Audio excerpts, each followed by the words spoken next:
For all the confessions which came in over the weekend, a sorry pile it was that I waded through this morning of entertainment, though. So thank you very much. If you have a confession, by the way, you send it to confessions@greatesthitsradio.co.uk. Then the music plays, and then we introduce you to our holy trio, one of which is me. I'm not particularly holy, but there's brother Matthew, of course. And there's sister Holly, Katie, Susie, who's also in attendance for tonight's confession, which comes from Ian. Ian, thank you very much for sending in this. I wrote to you when you were at a different parish many years ago. Had mixed blessings from you previously. I feel the need to come before you once again and unburden my heart regarding a situation that happened decades ago. My wife and I had just been approved as foster carers. We were excited to have an 8-year-old boy placed with us. The paperwork said he was a bit lively, but we were up for the challenge. Soon after he arrived, we were desperately trying to find things to occupy his time. He was constantly on the go and quickly got bored. Not wishing to give too much away, but we live sort of close to a forest, well known for a certain chap dressed in green. With his band of happy chaps, would rob from the rich and give to the poor. Oh, I know the one. I'm not quite sure where this could be. Each year, there was a festival in the forest, so I decided to take this young man to have a look around. My wife was sort of anxious and thought it was a bad idea. She'd been run off her feet looking after him and was exhausted, so I said I'd take him on my own. I mean, what could possibly go wrong? He was only 8. Yeah. I mean, obviously it was going to be fine. We got to the festival and found many attractions to entertain and amuse us, although I avoided the knife-throwing and sword-swallowing, as I felt this might lead to unnecessary amounts of paperwork at a later stage. There was, however, an event in the main arena that caught my eye.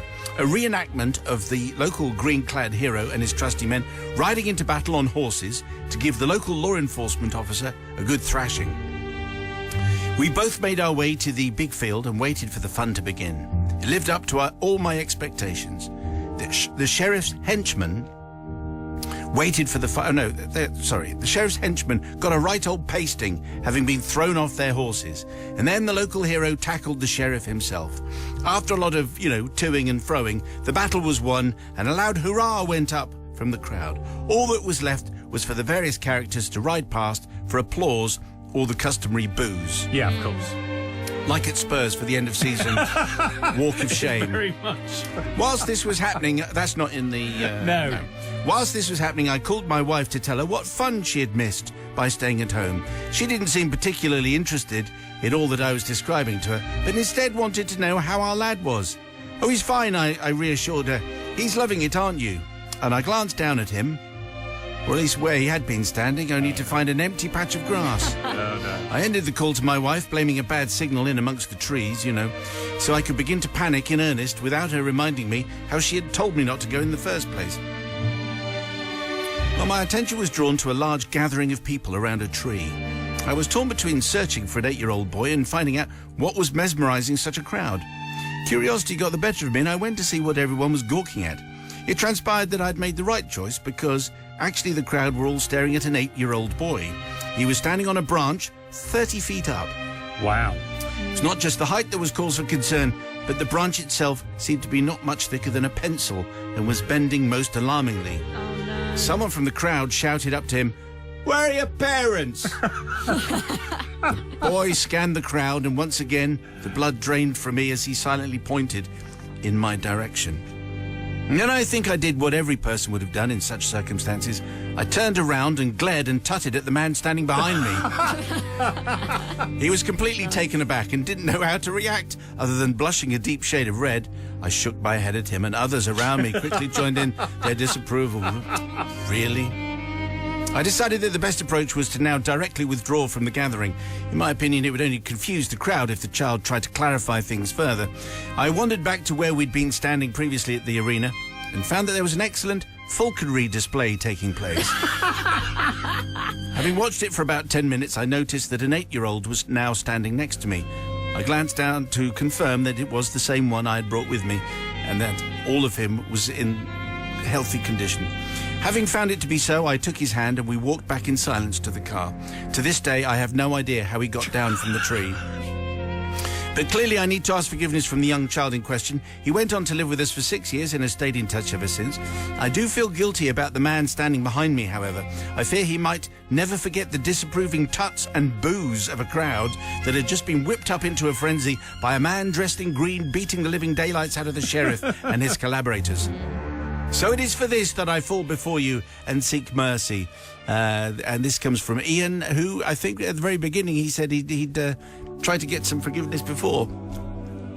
To no avail, I suspect. Anyway, a scandalous tale, and Sister Holly Katie Susie's going to go first. Yeah, it's not great, is it, Ian, really? You're the child that you were looking after on a branch on a tree, that was bad enough that he got there, yes. And then you didn't even stay to help him down? Like, what was that? He ran away, actually. He ran away to the falconry display, and it wasn't really good enough, frankly. And so, yeah, I can't forgive really for that reason alone, I'm afraid, Ian. Yeah, so the guy behind Ian took the rap. Brother from another gutter. Oh, well, I'm going to forgive. And here's why are the crowd... I mean, the child is up on a branch 30 feet off the floor, and the first thing on the crowd's mind is, where are the parents? Well, maybe let's try and get the kid down on the floor first, and then we'll start... So it was the crowd's fault. The crowd's fault. Why are they sort of deciding to shame the father? And then he obviously turned around, and great quick thinking by him to blame the bloke behind him, and then take in the falconry, because there's nothing better than when you've pretty much sure that your child's going to be okay, is let's go and check out the falconry, because that's why we've paid our money. So I'm going to forgive just for that reason. Really? Yes, because what I can't do anything else. No. Moral. No. Oh dear. Morals from the gutter. Yep. Anyways, the people's verdict, please. Do you forgive Ian? Yes or no? On the text, please, 61054. First word is Simon.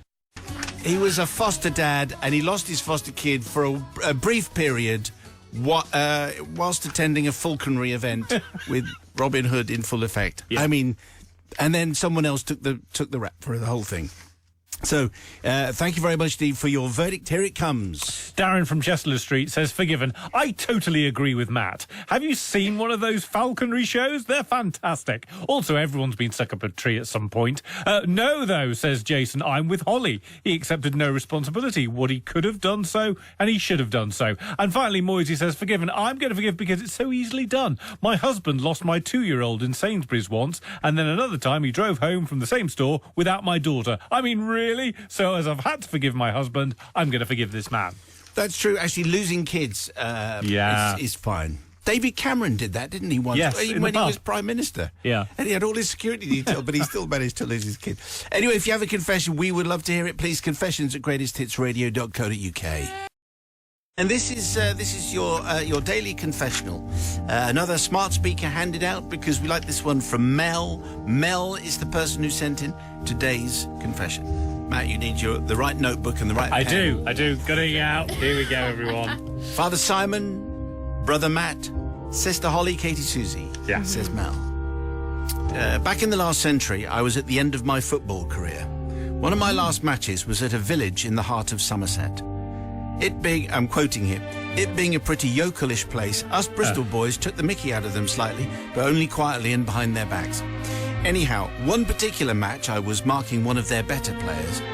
I was marking him out of the game, to be perfectly honest, until he stepped backwards and I heard a crunch. I was fairly certain he'd broken my toe, and indeed it was heavily bruised, but it was still attached and it was not broken. As the toe recovered and the bruise moved upwards, the toenail, already hampered by athlete's foot, went all crinkly. Ooh. I should say, I don't know, PG certificate. Yeah. Yes. Sorry. Several weeks later, it transpired what was happening was that a new big toenail was growing under what was now a deceased fungal nail. It didn't take long before the old nail split at the base. And it's all about the base. Upon limping to the toilets at work, a whole dead toenail revealed itself and fell off as I took off my sock. Right. Apart from the discoloration and the rigidness... I do hope this is going on. It was... More on the toenail, please. It was a complete specimen. So I went back to my desk and placed it in one of the large orange A4 envelopes used to convey internal memos and stuff for other departments in my work. I was working at the time in a country office of a large insurance company, but a job opportunity back in busy Bristol appeared. The interview was good. The manager was a female Harry Potter lookalike, very nervous and twitchy, but I felt I was just what she needed, virile and handsome. That's me, not her. I got the job and I bought a few cakes to the left behind losers and started in the powerhouse of the Bristol office, taking my pens, diaries and various mascots and paraphernalia with me from my old desk. My new manager, who we will call Anne, gave me a desk very near to hers. She melted under my smoothness. I felt I could do no wrong. Before I left, my previous team leader, who we'll call Timothy, he gave me a half-year appraisal that would be used in ascertaining my next pay rise in conjunction with my first 6 months with Anne. Well, it was a decent assessment. Possibly he was glad to get rid of me, so upped my scores. And one day, Anne remarked she'd got an orange A4 envelope from Timothy, which looked like it was my half-year handover assessment. She took out the assessment and, not saying anything, seemed pleased. Suddenly she exclaimed that there was something rattling in the envelope, something extra. She tipped up the envelope onto her desk and out came my aforementioned toenail. It bounced a couple of times. The noise, unable to be heard, drowned out by the screaming of Anne. By now she was 6 feet in the air. The toenail looked bigger and greener than I had remembered. Maybe it had still been growing in the darkness of the envelope. I doubt that. You don't know? Anne looked at me and asked what was it and why it was there, and I quickly worked out that Timothy, upon opening my drawers for an envelope in which to send the assessment, had opened a back drawer in my old desk and picked it from there. The one, and he'd taken, the one that I had not taken with me. I gave a Gallic shrug to Anne, but muttered, I would have a word with Timothy on the quiet, and I would tell him that was no way for a team leader to behave, and should any more of him drop off, to keep it to himself. Obviously, I never did speak to Timothy. I couldn't think of any way of dealing with the matter. Many months later, he came to the department and had a chat with Anne. I listened intently on their conversation whilst I pretended to be busy on my PC. There was no mention of any toenail. I breathed a sigh of relief. As I left, I gave Anne a smile as if to say, what a plonker he is. She grinned back. My secret was safe. Excuse me. There you go. I seek forgiveness for the childish behaviour in keeping a rancid nail and not throwing it away, and implicating Timothy, a nice person who didn't deserve the smears that Anne cast upon him. His leaving to another company and subsequent divorce were obviously just coincidental, had no bearing on anything that I might have done. Incidentally, I still have the toenail, as I rescued it when Anne was in the fainting position. I was hoping to attach a picture of it, or the actual item. No need. But I put it somewhere safe again, so I can't be sure where it's going to turn up next. Well, I think there's going to be a lot of people who are very upset with the way this has gone. Particularly you two in the studio, but anyway. I apologise for not warning you if you were having a bite to eat at the time. Mel needs some forgiveness. Sister Holly. Yeah, so many questions here. Why did you put your toenail in a folder or in an envelope? Why would you do that? Why wouldn't you just throw it in the bin, like in the toilet? Surely there was a bin in the toilet. You could have thrown it in the bin. Because it was a beauty. Why would you keep it? That's really weird. Also, the fact that he kind of just strutted in, like he owned the place into this new job, like, oh yeah, look at me. And it's just like, no, you weren't the big man, were you? Because you had an envelope with a toenail in, which is disgusting. The fact that you kept it is sick and wrong. And wrong, eh? And just, I don't forgive on any level, frankly. Sick and wrong. It's a 3-worder. What'd you say, brother? Well, who are we to judge whether someone wants to keep their toenail in an internal mail envelope at work? I mean, not what I would want to do, but, however you get your kicks. I strongly suspect that Timothy sent this nail deliberately, and I think the fact that he then left jobs and had the divorce, I think that speaks volumes to me about what was going. And then turning up to Anne and saying, how are everything going, anything interesting in the mail, all of that. So yes, I think Timothy was definitely behind it. So for that reason I'm going to forgive, because Mel, nothing to forgive apart from this weird perversion of keeping your toenails in your drawers. Any of that. So is the people's verdict, please? A split decision obviously here. 610 54054 on the text. First word is Simon. Do you forgive Mel for his toenail shocker? But meantime, Mel had a confession about his toenail, a large toenail, which grew extra large and green when in the dark. Lovely. People's verdict is in. So Mary in Stirlingshire says, I agree with Holly. Sick and wrong. No more needs to be said, except totally not forgiven. I was going to start tea, but now I think I'll have to wait a while whilst the image of a toenail in an internal envelope fades, which may be a while. Tom says, forgiven, if only for making me laugh and feel sick at the same time. And finally, Carl says, forgiven. I had a toenail fall off once. It broke into pieces, and I kept it in an old matchbox like a tiny little toenail jigsaw puzzle. It became something of a party trip. Wow. Yeah. Well, some very strange stuff going on there. If you have a confession, please send it to confessions@greatesthitsradio.co.uk. 5:46. Matt's just having a go at Holly's T-shirt, but it's a Sting T-shirt. It's a very good T-shirt. It's very Just like to say that. Yeah. I think it should be a different T-shirt. So, wardrobe aside, let's proceed with today's confession, which comes from Nigel. Nigel gets today's confession.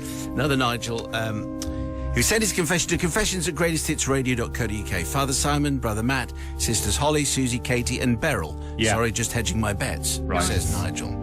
So, PG certificate, by the way. Oh, really? I mean, just about. So, Padre. Sorry, I'm ex-RAF. That's what we used to call them, /you. So, I've been meaning to confess since listening during the mornings on Radio 1 when it was acceptable to allow goats to travel down mine shafts and hamsters to fly in radio-controlled aircraft. Different times. That's exactly what he's right. Really? Different times, yes. They were famous confessions back in the day. Nigel says, I went to an all-boys boarding school in the early 80s, St Custard's, of course. The school was relatively small, about 230 pupils, mostly comprised of military children whose parents served overseas. So I guess they're military parents with children. You can't be a military child, No. can you? I don't think so. Anyway, it had the standard first form of 11-year-olds going up to the fifth form of 16-year-olds, my year at the time of this story. However, there were also a group of younger children who were 9 and 10 years old, who were often the younger brothers of the older boys and known as the juniors. The school was headed by Headmaster Grimes. He ruled with a softish iron rod, whatever one of those is. However, the daily functions of the school was run by members of the fifth form. These included things like organising the dining hall, supervising the homework sessions, ensuring discipline in the corridors amongst the younger, more unruly pupils, and handing out the mail. It is commonly known and accepted that those who carry out these extra responsibilities to ensure the smooth running of the school are generally known as prefects. Padre Simon, there was one problem though. We were not allowed to call ourselves prefects, and this annoyed us in the fifth form greatly. The headmaster Grimes had determined that we were too irresponsible and disreputable and were not worthy of the title prefect, from the Latin praefectus, meaning overseer or director. He may have had a point, as we had previously been implicated, some might say fairly, in a few instances of daring do, such as the relocation of the deputy headmaster's prized Bristol sports car, accidentally setting fire to a couple of bedrooms, bricking up the drama teacher's front door, and somehow acquiring the headmaster's keys and emptying the tuck shop. Anyway, you can see Grimes's point, really. Yeah. We needed to find a way of redeeming ourselves in the eyes of Grimes and to prove we were actually responsible and deserving of the title prefect. And we decided to demonstrate this to the whole school. So we hatched an ingenious plan, one that would easily do the job. I was volunteered as the daring hero of the hour, and everything was set. During one period on a late Friday afternoon, I went into the junior wing and opened the main emergency door, leaving it slightly ajar. A few hours later, 3 a.m. in the morning, Saturday, I crept into the junior wing through the previously open door and set off the fire alarm.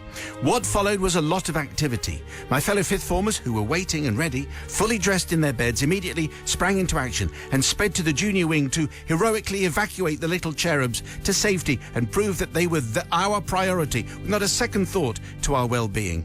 Surely this selfless act would demonstrate our responsible and altruistic nature, and we would be hailed as heroes and forever be known as prefects, from the Latin praefectus, meaning overseer and directors. As established. Since there was no fire, the whole school eventually got back to bed, and the soon-to-be prefects congratulated themselves on a job well done. Was Grimes grateful? No, of course not. As we settled into our beds, chuffed that all had gone well, we suddenly became aware of the blue lights of the fire brigade, who had travelled all the way from town for a non-existent emergency. The alarm had, of course, been automatically alerting the emergency services and dispatched a team to our remote location, something we had not considered in our ingenious plan. In all the excitement of the rescue, Grimes and the teachers had also forgotten to tell the emergency services that as well, so in many ways it was their fault.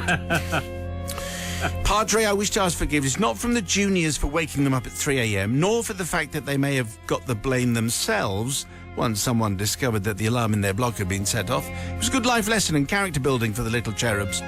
Nor do I seek forgiveness from Grimes, who, if he'd just been more forgiving in the first place, had just called us prefects anyway, from the Latin praefectus. Yeah. None of this would have happened if he'd been open to this suggestion. However, I do sincerely ask forgiveness from the now retired crew members of the fire brigade who were unnecessarily disturbed from their own beds that night to light up the countryside with their blue lights. As a fully reformed and upstanding member of the community, I of course recognise that false alarms are grossly irresponsible and fall at your mercy to seek forgiveness for this childish and impudent act, all in the pursuit of vain glory. Well, let's see where we're sitting with this one. I think Nigel might have said there precisely what Sister Holly was about to say anyway, given her role of chief responsible person. Yeah. Everything about this confession was dreadful from the start, Nigel. The fact that you were desperate to be a prefect and boss the little ones around. No, why? You're not a teacher, so why? It just no, hate it. No, so that was the first thing. We've touched a raw nerve here. Second thing, were you not a prefect? I was a music prefect. That's different. Oh, yeah, I see. That's a bit cooler. I see, touching a raw nerve. So yeah, it just wasn't the vibe. I think waking up at 3 o'clock in the morning, all those people that you woke up at 3 o'clock in the morning, all of the people in your year group, but also the young children that you woke up, not good. And of course, the nail in the coffin, the fire brigade turning up when it was just a little prank. So on every reason, totally wrong, not forgiven. Music prefect. Music prefect, I knew it. I knew it. Brother Matthew. I'm definitely going to forgive it. I mean, here's the point. It's Grimes' fault not to have alerted the fire brigade. That was literally his job, and didn't do it. Also, if you're going to give prefect the roles and responsibilities of prefects, then they get to be called prefects. No taxation without representation. So for that reason, and obviously we don't condone false alarms, but for that reason, I'm going to forgive. Not quite sure what the American War of Independence has got to do with anything, but still. People's verdict, please, on the text 61054. First word is Simon, forgiveness or no. Because we had a tale from Nigel about he and his chums, they wanted to be prefects, so they faked a rescue of the juniors to impress the head, which it didn't work, and then the fire brigade turned up. Anyway, the people's verdict is in, and here it comes. Jason in Swindon says, not forgiven. I'm with Holly, so irresponsible. Stuart and Donna, sitting in the sun and wishing we were music prefects, say, forgiven. I forgive, as it was a good training exercise for everyone concerned. And finally, Val Gilbert in Leicestershire says, definitely forgiven. Anyone who can make me snort chocolate is a good one in my book, prefect or not. Snorting chocolate? Snort chocolate. All right, very good. Music prefect. Who'd have thought? Anyway, we would love your confession, and then we'd like to swap it for a smart speaker, should we actually use it on air. You send it to confessions@greatesthitsradio.co.uk. 5:47, Greatest Hits Radio drive time, confession time. If you have a tale for us, you know what to do with it. You send it to confessions@greatesthitsradio.co.uk. And if we like it, then we're going to read it out and you get a smart speaker. Brandon sends in today's tale. Brandon, hello, good evening. Sister Holly, Katie, Susie, Brother Matthew, Father Simon. There I was in the early 1980s, says Brandon, trying my hardest to transfer from Her Majesty's military police to the equally majestic, revered and possibly the finest service personnel to draw breath. They are the Army Physical Training Corps, based in Aldershot, the home of the British Army.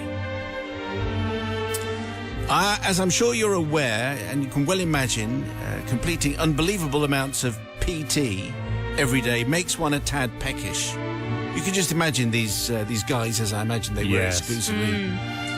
Big guys needing a lot of food. Digressing slightly, Father Simon, during my course I travelled 30 miles every Friday home to Chichester and Monday morning back to Aldershot. I often used my wife's car.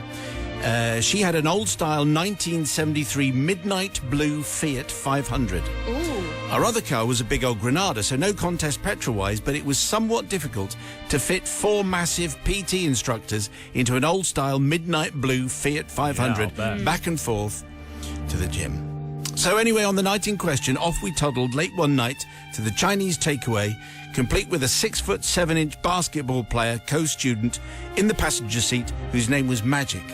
The colour of the tiny little Fiat, as I mentioned, was midnight blue. And for any of the uninitiated, this is a very dark blue. It's a very rare model as well, and very stylish in its own compact way. We parked the car around the corner from the takeaway because there were no yellow lines there. And off we went in an attempt to fill our grumbling stomachs with large amounts of whatever sounded fabulous. Now, as I mentioned, this car is extremely rare. Still is, of course.